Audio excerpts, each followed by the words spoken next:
Hey guys, we're back. It's been a little while. I've been enjoying the cold winter months of trying to relax a little bit, as well as getting that office work done I was talking about in our last video. And I'm at the point where we're done. We're done with crop planting. Knock on wood.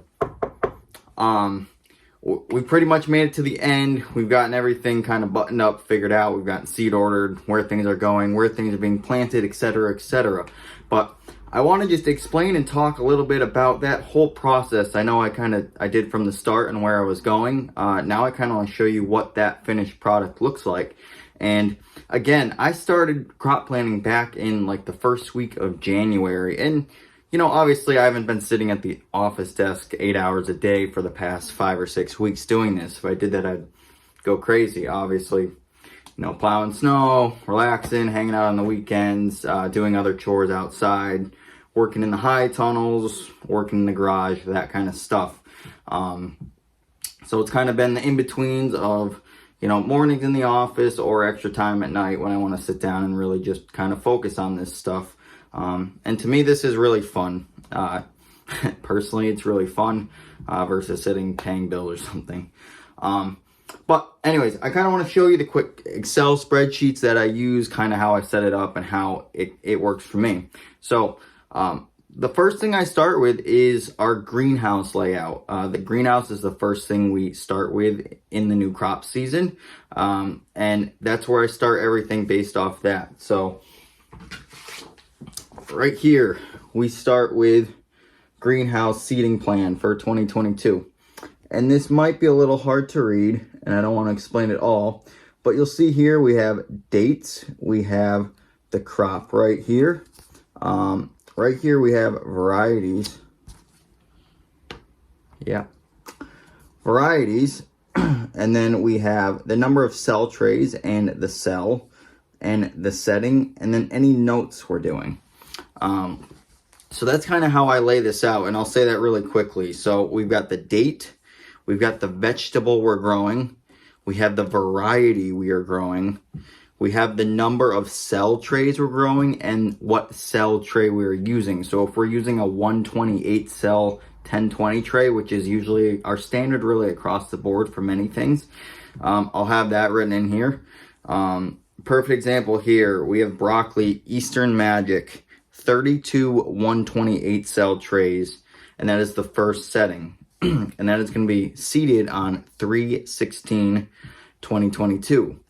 This really makes it simple for myself, one, or anyone else to take this, open it up to the first page, and read this and know exactly what we're seeding, what variety, on what day, and how many trays. And this is really great also because you can start planning ahead. So, you know, a week before this, I'm going to start looking at this and realize, okay, I need 32 trays of broccoli, another 10 of bunching broccoli, 5 trays of cauliflower, etc., etc. So I can start adding that up in my head, getting an idea of how many trays, how much soil, and what kind of time it's going to take. So we have this structured all the way out till August or September.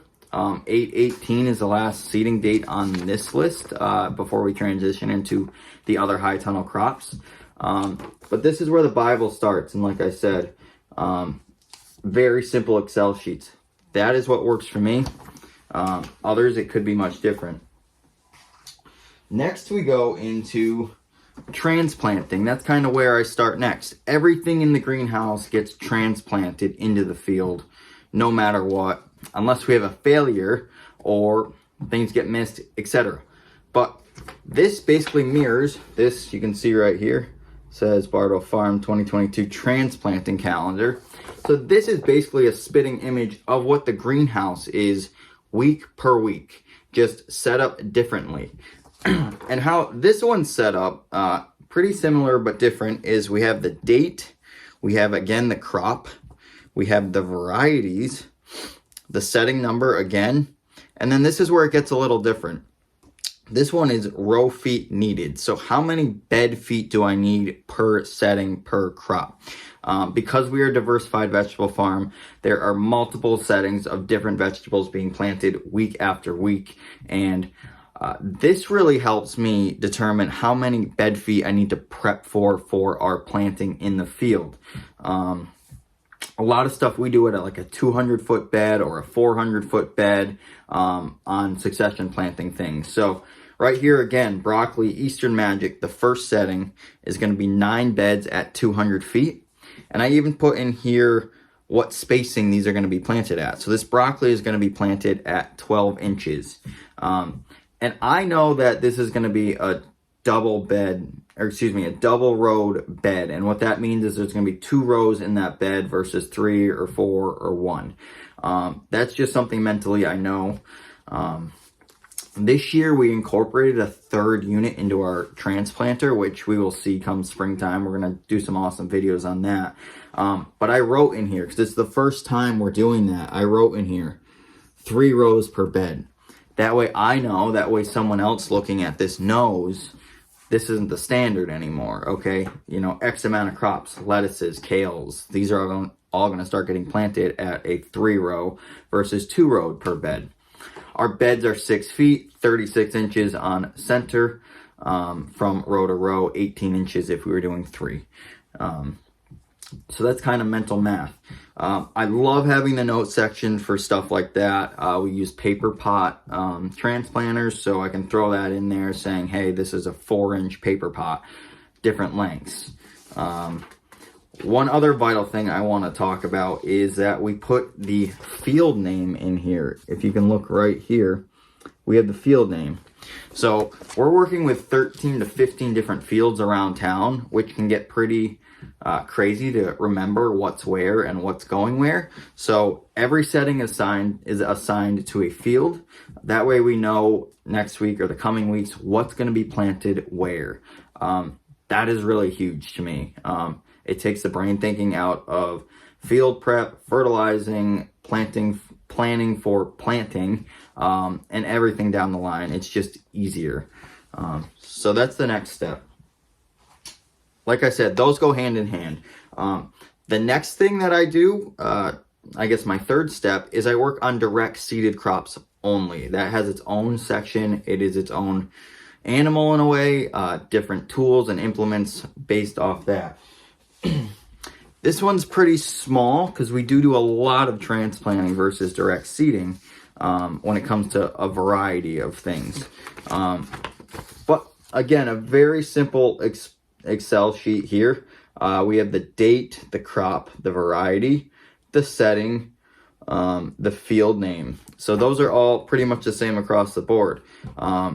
Then I have in here something a little different right here. It's titled Seed Needed. Seed Needed. I throw that in there because as I'm going through crop planning, you know, carrots, for instance, or sweet corn, like there might be 14 settings of sweet corn going in at the same seeding rate per week. So this is really easy to throw in here. Sweet corn, first setting, anthem number 2. It's being planted on the Lamprey lot, and I need 6,500 seed for that planting. So I know roughly in my head, 6,500 seed times 14 is X amount. But things alter and they change throughout the season. I do bigger settings or smaller settings depending on the time of the year. So really having this based off a weekly or per setting basis and the amount of seed I need really helps me in the end determine how much seed I need. And then we have, again, row feet needed. How many bed feet do we need per setting? How many rows per setting? Sweet corn's 2 rows. Things like spinach or beets or carrots are 3 rows, etc., etc. And then this is where the notes section really comes in handy for me. This is probably a lot of gibberish to people, but this is all the different seed plates that I use for the different seeders I have. So if it's my Matermac no-till planter, if it's my little push Jang seeder, you name it. Or if we're seeding into plastic, something like that. It's all labeled on the spacing I want to plant, the tool I'm going to be using, and the gear setting even I put in some of these of what that's going to be. So it really just makes it easy to see on a week-to-week basis. So those are probably the 3 bulk parts of this crop plan that I really take the time to put together. And once I figured all that out, I start making pretty simple just line papers and starting to add things up. And what part of this is doing is, one, this is like seed needed. So this is taking each setting with each variety and just simply adding up how much seed I need, so I know how much to order at the end of the crop planting time. Another one I'll do is acreage needed. So it'll be another quick Excel sheet of all the different settings. So if I have a nine beds at 200 feet, I can calculate that out to know how many acres or square feet I need for that setting. And I can multiply that by how many settings or add that up. And that's really essential to know, so we know how many acres we actually need to be planting this year. You know, doing this, I realized that we were like 5 to 6 acres short on the production plan that I needed and wanted to do for this coming season. So that gives me the ability to know ahead of time, okay, we need to find another 6 acres somewhere.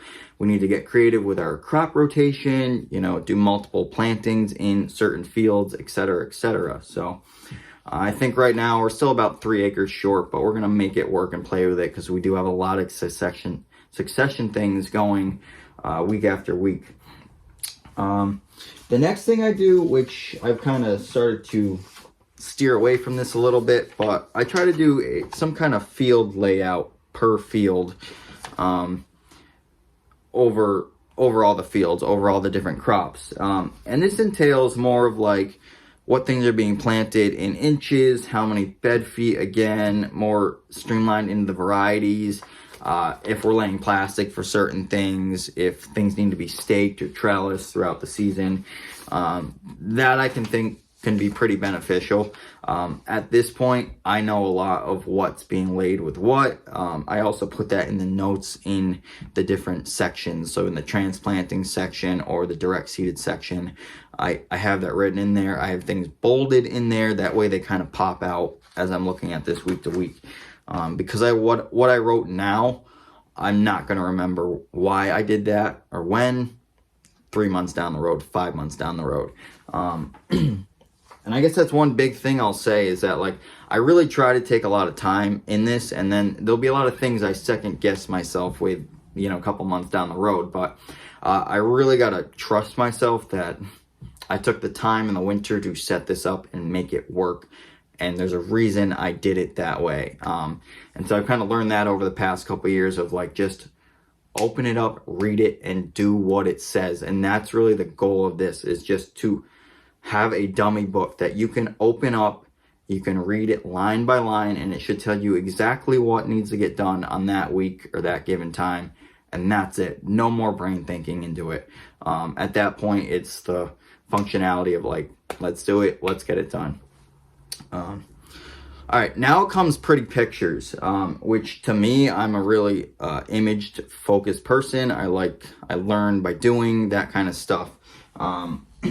And so what I've developed over time is multiple field maps is what I'm trying to say, for each field. So what I've done is I've taken every field, I have basically made an outline on an Excel sheet. I have dimensionized it to an Excel sheet. So X amount of blocks equals the dimension of the field. And this is a perfect example right here. This is one of our fields right across the street.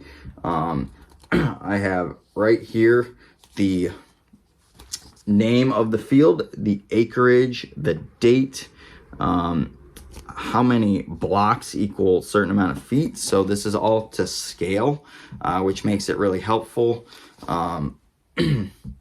Let's see. So these beds are going to be about 450 feet. This field is somewhere around 600 feet long. We have a fallow in the field that is a wet area that we're going to try to avoid year after year. That's all written in here. We have roadways written in here. If you look really closely, this is sweet corn. But I have what we're planting. I have how many rows are going to be planted, how long, and what setting even. And this is where I was talking a little bit about that field layout. I've kind of transitioned some of that field layout into the field maps because these are just easier for me to see personally. The colors really pop out, and that's kind of how I design it. So like here's another one.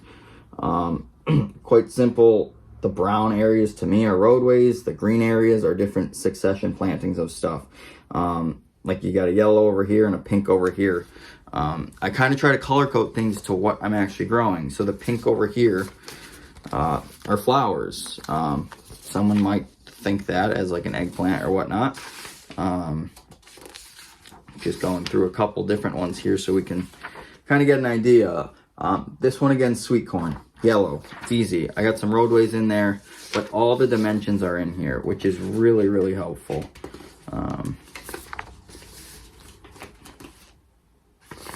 Get another colorful one. The things like pumpkins we're doing and winter squashes and stuff, we're doing multiple different varieties of that. So that is really essential to break up and see. So I really color code something nice for that kind of stuff. And it might be a little hard to see, but down here we have all the varieties. We have how many beds, what they're going to be planted at in inches. That way I can open this up when I come seeding in the field and know my first row is an acorn tie bell. That's going to be the first setting, and it's going to be at 18 inches in row. And I can go down to pumpkins, golden medal, 41 inches in row. Or mini worts, one bed, 18 inches in row. And I know, looking at this, that each row is the full length of the field. Easy enough. The field's 1,000 feet long. I can see that. If I was breaking the field in half, I'd have breaks in here. I'd have a roadway. So again, really, really easy to see what is going on here. So that's just a couple of the fields we have there. And, you know, it's really essential for me to take the time to do this because that's how I interpret it in the middle of the busy season when I'm running around. One last thing we do is pretty much the same thing as everything else, but we have a whole different side of the business, as a lot of you know, is our indoor growing operations. So our high tunnels, summer and winter. So I take at the end of all the crop planning I do for the main season, I sit down and do the crop plan for the high tunnels. And it's really simple. I just, again, block out the structures. I give them a length per foot. I know how many beds are in there and how many walkways are in each high tunnel, and we separate it that way. You know, this is easy for the winter, but the summer, we got one tunnel that's peppers, one tunnel that's tomatoes. So each line is designed with the variety we're doing, how many beds, if it's a single bed or double bed. I might even put in here a double liter for our tomatoes or staked for our peppers. Things like that. So it really easily outlines this to be able to tell what we're doing, when, and why. And that's the big reason why. Put as much information as simply as possible into here to make it easy to look at. When you're seeding in the greenhouse and it's 90 degrees in the middle of June and you're dealing with harvesting X, Y, and Z, you don't want to be thinking about what you have to do and why you decide to do that, where it's going, etc. And that's why I call it my Bible. It's not labeled my Bible, but the Bardwell Farm Crop Plan Guide. All these sheets get carefully placed into here. I have different sections of how they're placed, and so I can easily open this up at any time. It can go with me anywhere. It's small and easy to see. It's not like it's on a computer where I'm gonna lose it or etc. And yeah, this is what I live by or live with in the summer. I would be lost without this, literally, especially with all the different varieties we're doing and plants that we have to make throughout the season. So that's an overview of the Bardwell Farm crop plan. We have a lot of cool varieties in here for the new season. We're doing a little more production on a lot of stuff. But it's over. It's finally done. We're going to start in the greenhouse in a couple weeks. Seed is just rolling in the door now.